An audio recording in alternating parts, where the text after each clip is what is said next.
नमस्कार, मैं हूं मनमोहन भट्ट।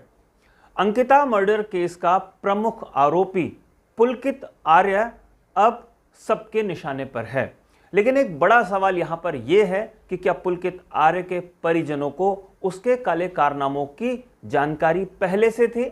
यह बात अब इसलिए उठाई जा रही है क्योंकि इस रिजॉर्ट में काम करने वाले एक पूर्व कर्मचारी या पूर्व दंपत्ति जिसे कह सकते हैं, उसने कुछ खुलासे किए हैं। एक अखबार में इस दंपत्ति ने अपना इंटरव्यू दिया है बड़े विस्तार से। इसमें उन्होंने बताया है कि पुलकित आर्य कैसे इस दंपत्ति को परेशान करता था और जो महिला कर्मचारी थी कैसे उसे अपने कमरे में बुलाकर परेशान करने की कोशिश किया करता था।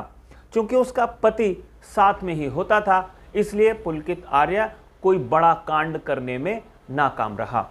और ये सारी जानकारियां पुलकित आर्य की पत्नी को थी और पुलकित आर्य की पत्नी ने संवेदना जताते हुए, मानवता जताते हुए, एक औरत की, एक महिला की आबरू ना लुटे उसको ध्यान में रखते हुए उन पूर्व कर्मचारियों को सलाह दी थी कि वो इस रिजॉर्ट को छोड़ दे, क्योंकि ये जगह महिलाओं के काम करने के लिए नहीं है।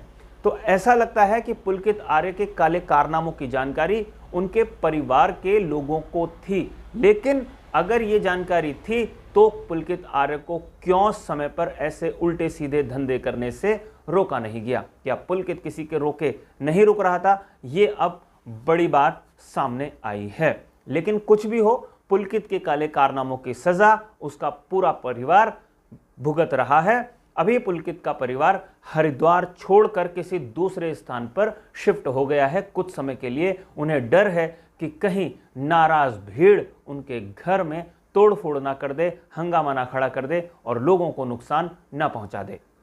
तो अभी के लिए साथियों फिलहाल इतना ही। अगली रिपोर्ट में आपसे एक बार फिर मुलाकात होगी, लेकिन वही दो आग्रह हमेशा की तरह। यह रिपोर्ट अगर आपको पसंद आई हो तो लाइक जरूर कीजिए और इस चैनल को आपने अगर अभी तक सब्सक्राइब नहीं किया है तो इसे सब्सक्राइब भी आप जरूर कर लीजिए।